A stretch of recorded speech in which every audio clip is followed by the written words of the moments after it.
네, 우리 하나님의 말씀 같이 보겠습니다. 고린도후서 7장 10절의 말씀, 우리 한 절 말씀 같이 읽도록 하겠습니다. 고린도후서 7장 10절입니다.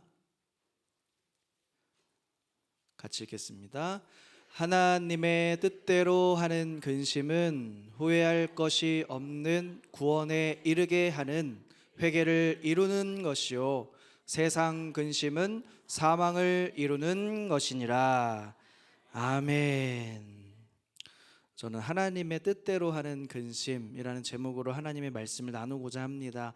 우리 옆에 계신 분들과 한 번만 더 인사하겠습니다. 사랑하고 축복합니다. 은혜 받으시기 바랍니다. 저는 이제 질문을 한 가지 좀 던지면서 말씀을 시작하고 싶습니다. 우리 성도님들 요즘 무엇 때문에 마음이 좀 무겁고 근심이 좀 있으십니까? 그냥 다. 자녀들도 그렇고 또 가정에 여러 가지 문제들 생각이 나시죠? 건강의 문제들, 그렇죠? 그리고 여러 가지 사업의 또 문제들, 이렇게 많은 걱정 근심거리들이 아마 있으실 거예요. 없는 사람은 없을 겁니다. 살다 보면 마음이 참 무거울 때가 있어요. 그래서 문득 아무 이유 없이 그냥 마음이 쫙 그냥 가라앉고 주저앉아 있는 그러한 마음이 있을 때도 있고, 또 한편으로는 곰곰이 생각해 보니까 누군가에게 내가 어떤 말로 또 어떤 행동으로 상처를 주질 않았나, 혹시 이런 걱정 해보신 분 계십니까? 많이 안 계신 것 같아요. 이런 걱정을 하실 것 같아요. 그래서 내가 하는 그런 보여지는 것들, 표현하는 것들, 이런 것들 때문에, 전달하는 것들, 그런 것들 때문에 누군가는 좀 상처를 받고 마음 아파서 내가 그 걱정을 하다가, 근심을 하다가 잠을 잘 못 이루는 그러한 경우들도 있지 않습니까? 그래서 내가 왜 그렇게 했을까? 내가 왜 이 말을 했을까? 내가 왜 그렇게 대했을까? 라는 그 질문이 나에게 다시 돌아오면서 이제 후회가 되는 그러한 경우들이 있어요. 그런데 오늘 한 절 말씀을 읽었는데, 이 말씀은 그 근심에 대해서 아주 중요한 말씀을 전해주는데, 성경은 이 근심에 대해서 단호하게 구분을 하고 있습니다. 그래서 근심이라고 우리가 다 같은 근심이 아니라는 거예요. 생명을 향해 가는 근심이 있고, 반대로 죽음을, 사망을 향해 가는 근심이 있다라는 것입니다. 오늘 바라기는 이 말씀을 통해서 우리가 함께 꼭 붙들어야 할 한 가지는 무엇이냐면, 하나님의 뜻대로 하는 근심은 사람을 살린다는 것입니다. 믿으시기 바랍니다. 오늘 이 말씀을 나누게 될 텐데요, 이 말씀이 우리 마음 가운데 심겨지기를 소망합니다. 새겨지기를 소원합니다. 이 사실을, 이 한 절 말씀을 나누기를 위해서는 배경이 조금 필요한데요, 이 바울이 고린도 교회를 세우고 또 고린도 교회를 세우면서 많이 사랑했습니다. 고린도 교회를 아끼고 사랑하고 자신이 낳은 영적 자녀처럼 그렇게 고린도 교회를 대했습니다.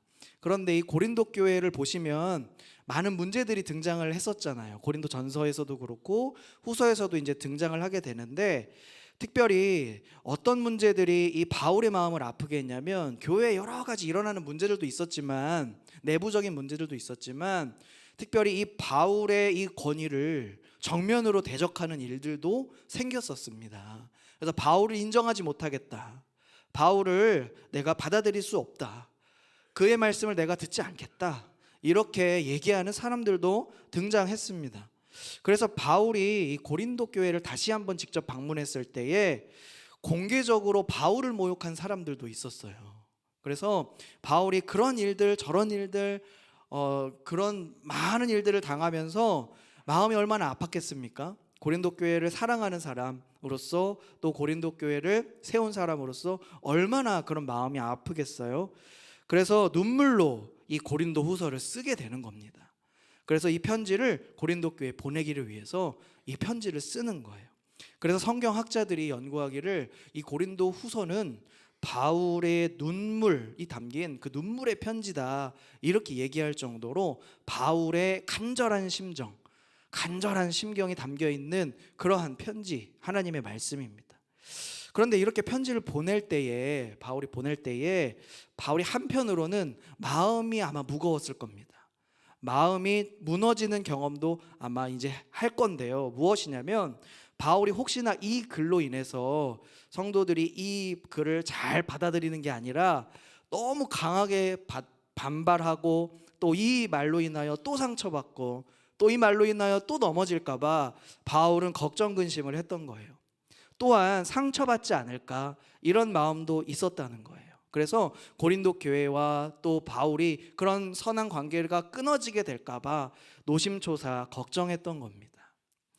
고린도후서 7장 6절에 보면 그런데 반전이 일어나는데 무엇이냐면 디도가 돌아와서 좋은 소식을 전해줍니다. 근데 이런 소식은 6절 이하에 이제 등장을 하게 되는데요.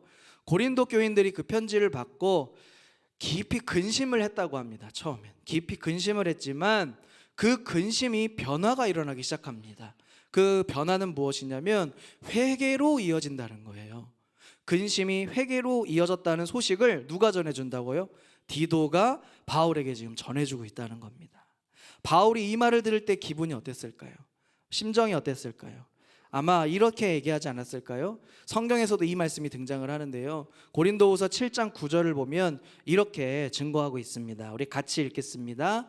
내가 지금 기뻐함은 너희로 근심하게 한 까닭이 아니요 도리어 너희가 근심함으로 회개함에 이른 까닭이라. 너희가 하나님의 뜻대로 근심하게 된 것은 우리에게서 아무 해도 받지 않게 하려 함이라. 아멘. 저는 이제 기쁩니다. 너무 기쁩니다. 그리고 너무 자랑스러울 것 같아요. 여러분에게 근심이 되지 않을까 염려했던 것이 있었는데 오히려 근심으로 말미암아 우리 교인들이 성도님들이 다시 주님 앞으로 나아갈 수 있는 기회가 되었다, 회개하기 이르게 되었다라고 하는 것 때문에 바울이 얼마나 기뻐하는지 모릅니다. 이 흐름 속에서 오늘 우리가 읽은 그 본문의 말씀 7장 10절의 말씀이 등장하게 되는 거예요. 하나님의 뜻대로 하는 근심은 후회할 것이 없는 구원에 이르게 하는 회개를 이루고 회개로 나아갔죠. 그리고 반대로 세상으로 염려하는 그 근심은 세상 근심은 사망을 이룬다는 말씀을 우리가 이제 나누려고 합니다. 이 근심이라는 게 뭔가 한번 우리가 살펴봐야 될 것 같아요. 이 헬라어 원문에 보면 이 근심이라는 단어가 리페라는 단어를 사용하는데요. 이 뜻은 마음이 찔리는 듯한 감정. 이것은 단순한 슬픔의 걱정이 아니라 내 안에서 무언가를 건드리는 거예요. 내 마음 가운데 있는 중심을 건드리고 마음이 깊이 찔리고 깊은 고통의 장소에 들어가는 것, 그것이 바로 리페, 근심이라는 말입니다. 바울은 그 동일한 그 감정이, 이 근심의 감정이 어디를 향하느냐를 따라서 전혀 다른 결과를 만든다고 말하고 있어요. 우리가 나눌 것이 바로 이것입니다. 첫 번째는 하나님의 뜻대로 하는 근심이 도대체 무엇이냐는 거죠. 원어로 살펴보면 이제 카타테온 리페라는 단어예요. 아까 우리가 리페는 살펴봤었죠. 그래서 이것을 직역을 하면 하나님을 따라가는 근심입니다. 하나님을 따라가는 근심. 우리가 하는 수많은 근심 중에 하나님을 따라가는 근심도 있고 그렇지 않은 근심도 있다는 거예요. 그러나 하나님의 뜻대로 하는 근심은 하나님을 따라가는 근심. 이것은 하나님 앞에서 느끼는 근심입니다.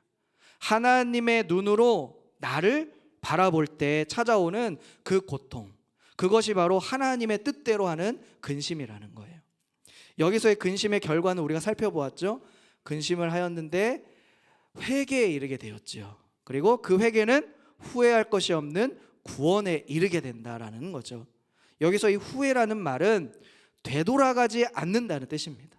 후회는 그냥 일시적인 감정, 내가 잘못했구나, 아이고 내가 왜 그랬지 하는 그 후회가 아니라 돌아가지 않는다는 뜻이에요. 결단과 의지가 담긴 뜻입니다.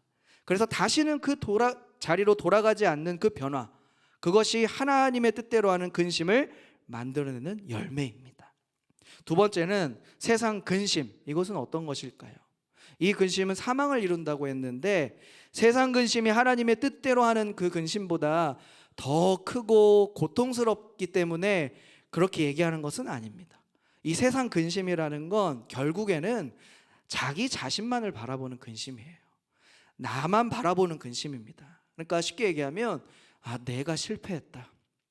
내가 실패했어. 내가 잘못했다. 그리고 내가 손해를 봤다. 그리고 내 체면이 정말 구겨졌어. 그리고 이 상황이, 나에게 찾아온 이 상황이 해결되지 않으면 어떡하나.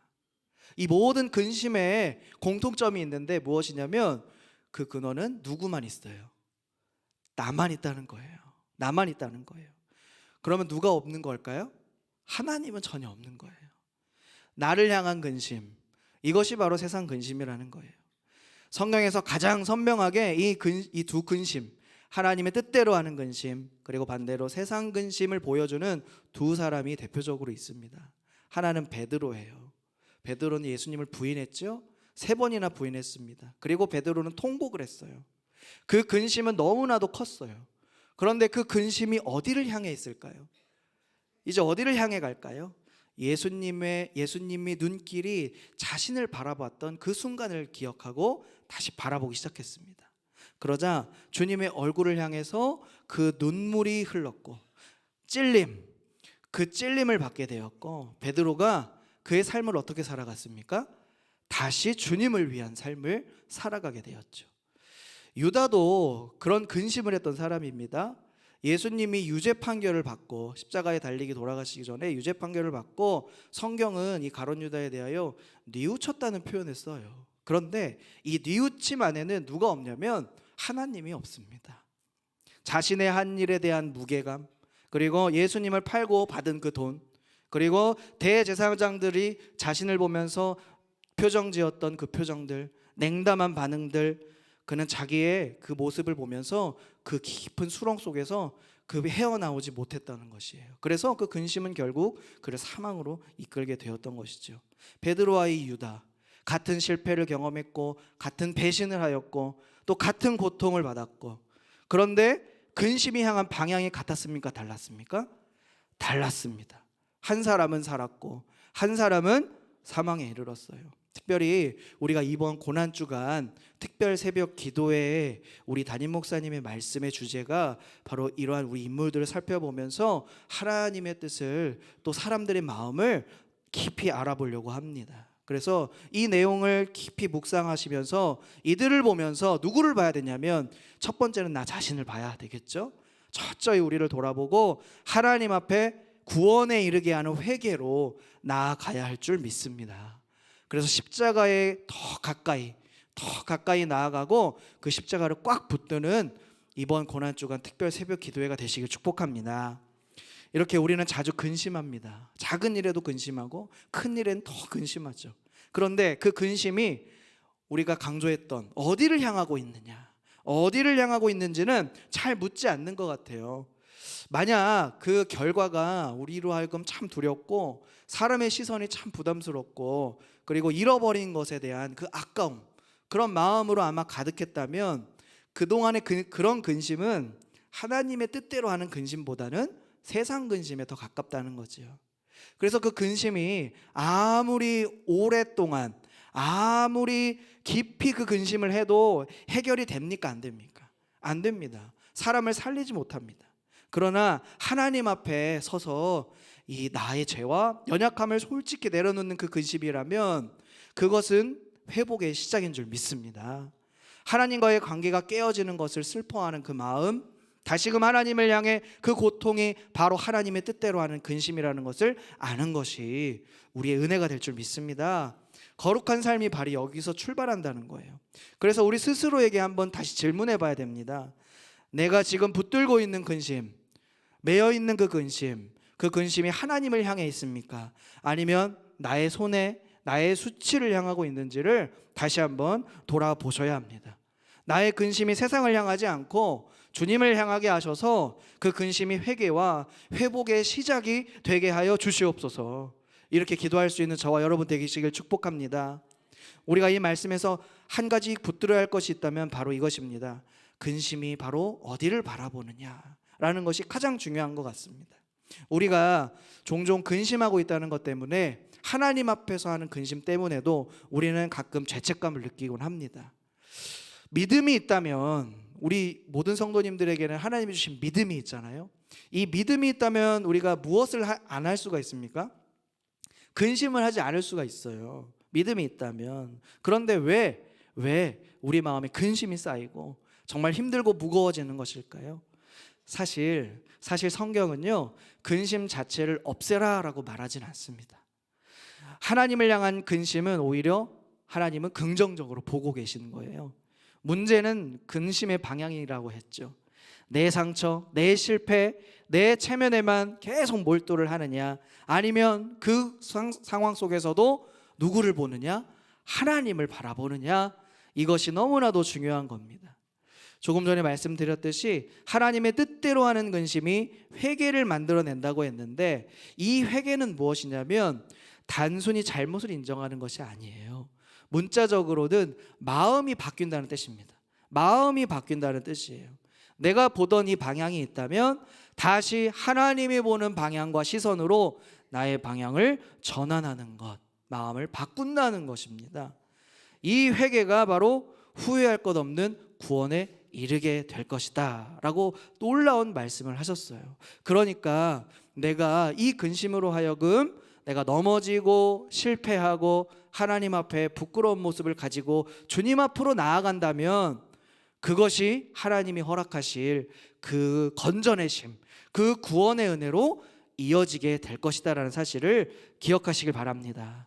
그래서 하나님은 우리가 깨끗한 상태로 오라고 하세요? 오지 말라고 하세요? 깨끗한 상태로 오라고 하지 않습니다. 다 깨끗해진 사람은 주님께로 갈 필요가 없어요. 그러나 우리는 그렇지 않기 때문에 주님 앞으로 나아갑니다. 부서진 채로 나아가고 상처 입은 채로 나아가고 눈물 흘리며 나아가고, 그럴 때 그분을 향해 고개를 드는 순간 하나님이 보실 때 귀하게 여기시는 거예요. 기쁘게 여기시는 겁니다. 바라기엔 저와 여러분이 그러한 하나님을 향해 나아가는 모두가 되시길 축복합니다. 그래서 그 방향은 결국 어디로 이끌게 되십니까? 하나님은 십자가 앞으로 우리를 이끌어 가시는 줄 믿습니다. 왜냐하면 우리를 향한 하나님의 뜻대로 하는 근심은 예수님 안에서 완성되기 때문입니다.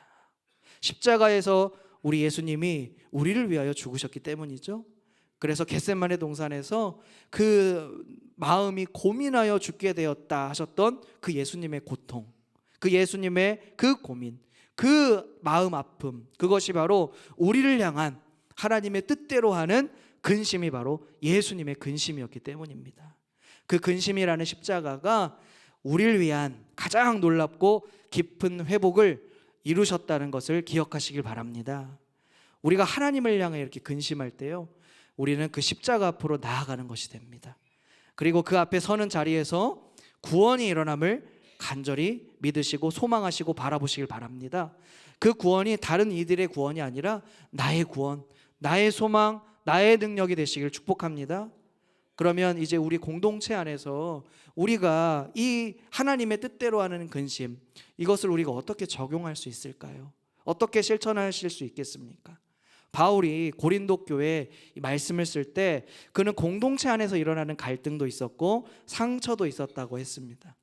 누군가가 때로는 이 지도자인 바울을 공개적으로 깎아내리고 그 일은 교회 전체에 어쩌면 영향을 미쳤을지도 모르겠습니다. 그런데 바울은 그 상황을 이렇게 읽는 것이죠. 여러분들이 그 일에 대하여 근심한 것이 하나님 앞에서 이루어졌고 그것이 우리 공동체, 우리 교회의 회복을 가지고 왔고 그 공동체의 근심과 회개가 우리 교회 전체를 살렸습니다. 이렇게 바울이 고백을 하는 것입니다. 우리 교회를 향해서도 그러한 마음으로 바라봐야 되지 않을까요? 우리 공동체도 마찬가지입니다. 목장 안에서도 그렇고 또 가정 안에서도 그렇고 때로는 또 교회 안에서도 그렇고 우리가 서로에게 사랑으로 다가가기도 하지만 상처를 주고받는다라고 하는 거예요. 그때에 우리가 어떤 근심으로 나아가겠습니까? 세상의 근심, 다시 말하면 나의 자존심, 내 입장, 내 억울함에만 깊이 몰두하면서 그 영혼을 대하겠습니까? 아니죠. 오히려 그러면 더 다쳐버리겠죠. 그런데 그 상처를 가지고 하나님 앞에 먼저 나아가시고 또 하나님이 주시는 마음으로 서로 화목하고 그리고 주님의 눈으로 그 모든 상황을 바라보기를 시작할 때 공동체의 진정한 회복이 일어날 줄 믿습니다. 그리고 그 근심을 혼자 붙잡지 마시고 그 근심이 또한 나를 향하여 계속 맴돌게 두지 마십시오. 할 수 있는 대로 우리가 더 하나님 앞으로, 더 십자가 앞으로, 더 기도의 자리에 가까이 나아가시기를 축복합니다. 그리고 내 마음에 있는 또 다른 무게의 무거움이 있습니다. 그것들을 가지고 하나님 앞으로 나아가시고 가져가십시오. 주님, 저 이것 때문에 진짜 마음이 무겁습니다. 어떻게 해결해야 될까요? 주님, 십자가 앞에 다 내려놓습니다. 이 한마디의 기도라고 할지라도, 많은 기도가 아니라 이 한마디일지라도 우리 하나님 이 기도를 들으시고 응답하실 줄 믿습니다. 하나님의 뜻대로 하는 근심이 결국 우리에게 기도가 되고, 또 그 기도가 우리의 회개가 되고, 또 그 회개가 우리를 다시 복된 자리, 생명의 자리로 이끌어갈 때에 하나님의 마음과 눈으로 다시금 세상을 볼 수 있게 되실 줄 믿습니다.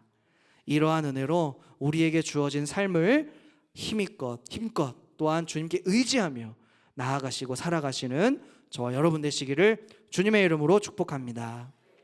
아멘. 우리 함께 찬양하며 기도의 자리로 나아갈 텐데요, 우리가 이런 마음을 가지고 아버지의 마음으로 세상을 보기를 원합니다. 하나님, 우리에게 주님의 마음을 주시옵소서.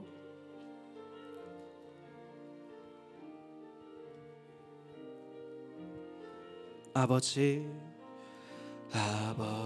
당신의 마음이 있는 곳에 나의 마음이 있기를 원해요. 아버지, 당신의 눈물이 고인 곳에 나의 눈물이 고이길 원해요. 아버지, 당신이 바라보는 영혼에게 나의 두 눈이 향하길 원해요. 아버지, 당신이 울고 있는 어두운 땅에 나의 두 발이 향하길 원해요. 나의 마음이 아버지의 마음 알아. 내 모든 뜻 아버지의 뜻이 될 수 있기를 나의 온 몸이 아버지의 마음 알아. 내 모든 삶 당신의 삶, 나의 마음이 아버지의 마음 알아. 내 모든 뜻 아버지의 뜻이 될 수 있기를 나의 온 몸이 아버지의 마음 알아. 내 모든 삶 당신의 삶 되기를. 우리 말씀을 생각하며 함께 기도하겠습니다. 주님, 우리는 오늘도 지금도 여전히 근심 안에 있습니다. 그런데 그 근심이 하나님을 향하지 않고 나의 체면, 나의 손에, 나의 억울함 안에만 맴돌고 있음을 고백합니다. 이 고난주간 또 예배의 시간 가운데 우리를 위해, 하나님, 예수님은 우리를 위해 고민하여 죽게 되었다고 하셨던 그 주님의 그 근심이 십자가로 이어지고 놀라운 은혜를 이루신 그 역사가 우리에게 임하게 하여 주셔서 주님의 얼굴을 향하게 하여 주시옵소서. 우리가 그 자리에 나아가 회개와 회복의 은혜를 주시는 하나님의 은혜에 감사하며 이 시간 주님의 이름을 부르짖고 더 가까이 나아가 만나기를 원합니다. 주여, 은혜를 허락하여 달라고 이 시간 주님의 이름 한번 찾고 합심하여 기도하겠습니다. 주여,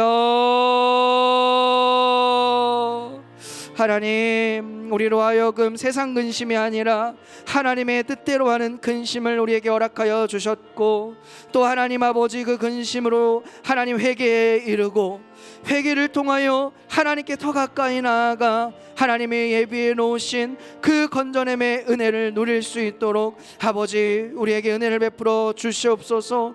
또 은혜를 주실 것을 확신합니다. 간절히 주님 앞에 나아가는 우리 심령이 되게 하여 주실 뿐만 아니라 하나님 오늘 그리고 하나님 이어지는 고난 주간 가운데 하나님의 사랑을 더 깊이 알게 하시고 하나님 우리를 위하여 근심하셨던 그 하나님 그 근심이 십자가로 하나님 나아가게 하시는 하나님의 놀라운 은혜임을 감사하게 하시고 다시 그 십자가를 바라보게 하시며 주님의 얼굴을 향하게 하실 그 놀라운 은혜를 기대하며 나아가게 도와 주옵소서.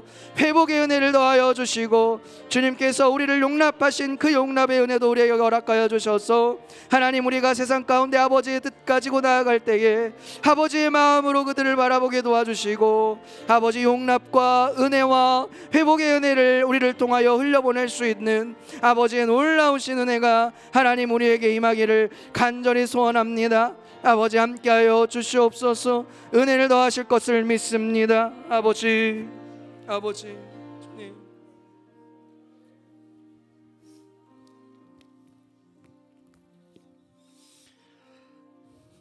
한 번 더 기도하실 때 내일부터 있을 고난주간 특별 새벽 기도회를 통하여서 우리가 진정 예수님을 가까이 갈 수 있는 삶이 되게 해달라고, 하나님이 예배하신 큰 은혜의 역사가 있게 해달라고, 거기 너 있었는가 그때에 질문할 때에 우리의 삶은 더욱더 하나님께 가까이 가 있었습니다라고 고백할 수 있는 은혜를 허락해 달라고 기도해 주시고, 많은 분들이 이 새벽에 꼭 깨어서 주님 앞으로 나올 수 있도록 함께 나올 수 있도록 기도해 주시길 바라고, 말씀을 전갈 저를 위하여서 하나님의 역사를 깨닫고 함께 나누는 복된 시간 되게 해달라고 기도해 주시기 바랍니다. 부활주일 감사 예배가 다음 주일날 우리 주일학교 아이들과 함께하는 2부 3부 예배 축제 예배로 드리게 됩니다. 우리 아이들과 함께 부모들이 믿음의 고백을 하고 아이들이 부모들의 믿음을 보며 뒤따라갈 수 있는 놀라운 역사가 있는 예배가 되게 하시고, 우리가 세상에서 부활의 증인으로 살아가기에 부족함이 없도록 축복해달라고 기도해 주시고, 이 한 주간 우리의 삶의 자리 속에 하나님 언제나 우리와 함께 하셔서 은혜 위에 은혜가 나타나도록 축복해달라고 다시 한 번 더 우리 합심하여 기도하겠습니다. 사랑하시는 아버지 하나님 감사합니다. 하나님의 뜻대로 하는 근심이 우리의 삶의 중심에 있게 도와주시고 주의 영광을 나타내기에 부족하면 우리가 되도록 주님 주장하여 주시기를 원합니다.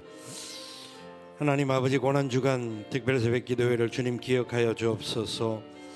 하나님의 은혜의 보좌 앞으로 온전히 나아가기에 부족함이 없는 우리가 되도록 주님 역사하여 주시옵소서. 하나님만의 참 소망이고 생명이고 구원이고 기쁨임을 우리가 알게 하시고 믿음의 결단들을 이룰 수 있도록 은혜 위에 은혜를 더하여 주시옵소서. 아버지 하나님, 거기 너 있었는가 그때에 하나님 앞에 온전한 찬양과 하나님 앞에 온전한 고백을 드려질 수 있는 우리가 되게 하여 주옵소서. 우리의 마음이, 우리의 생각이, 우리의 뜻이 하나님의 손에 붙들려 갈 수 있도록 주님 주장하여 주시기를 원합니다. 부활주일에 온 가족들이 함께 모여서 하나님을 예배하기를 원합니다. 우리 중고등학생들과 유초등부 아이들 그리고 모든 참 청년들이 함께 모여서 하나님 우리 모든 세대들이 주님의 영광을 송축하며 우리의 뒷모습을 바라보면서 믿음으로 같이 고백할 수 있는 그런 귀한 예배가 되어지기를 원합니다. 하나님, 하나님의 교회의 은혜 위에 은혜를 더하시고 주님 오실 그날까지 믿음의 역사를 이루며 가기에 부족함이 없도록 놀라운 권능으로 주장하여 주시옵소서. 이 한 시간 우리의 삶의 자리 속에 함께 하실 주님을 찬양합니다. 역사하여 주시기 원합니다. 영육간의 강건함을 주시기를 원합니다. 이길 수 있는 은혜를 더하여 주시옵소서. 우리 약함을 다스리시고 은혜와 복으로 갚아 주시옵소서. 살아계신 아버지 하나님, 참 감사합니다. 하나님의 뜻 가운데 하는 복된 근심을 가지게 하시고 생명을 살리는 일에 쓰임받는 우리가 되게 하여 주옵소서. 아버지 하나님, 바라고 나옵니다. 이 고난 주간을 맞이하여서 다시 한번 우리가 십자가 앞으로 가까이 나가게 도와주시고, 십자가 옆에서 어슬렁거리는 자가 아니라 십자가 지고 주님 따를 수 있는 우리가 되게 하여 주시옵소서. 부활의 영광을 같이 높이며 우리 가족들이 함께 주님 앞에 예배하기를 원합니다. 우리의 자녀들이 부모님과 함께 예배하는 과정을 통하여서 하나님의 살아계심을 몸으로 느끼고 마음으로 더 누릴 수 있도록 은혜와 복을 더하여 주옵소서. 이 한 주간 하나님 함께하여 주시기 원합니다. 우리가 가는 곳마다 함께하시고 이 나라와 민족과 열방 위에 하나님 기름 부음의 역사가 일어나게 도와 주시옵소서. 지금은 우리 구주 예수님의 크신 은혜와 하나님 아버지의 무한하옵신 사랑하심과 성령님의 교통 위로 인도 충만하옵신 역사가 하나님의 크신 은혜의 장중에 붙들림 받고 믿음으로 선한 역사에 이르며 주의 뜻 가운데 기도하며 승리하기를 결단하는 주의 사랑하는 백성들의 머리 위에와 저들의 가정들과 기도의 제목들과 산업들 위에와 이 나라와 이 민족 그리고 북녘 땅에 우리 사는 동포들과 열방들 위에 지금부터 영원토록 함께 있을지어다. 아멘.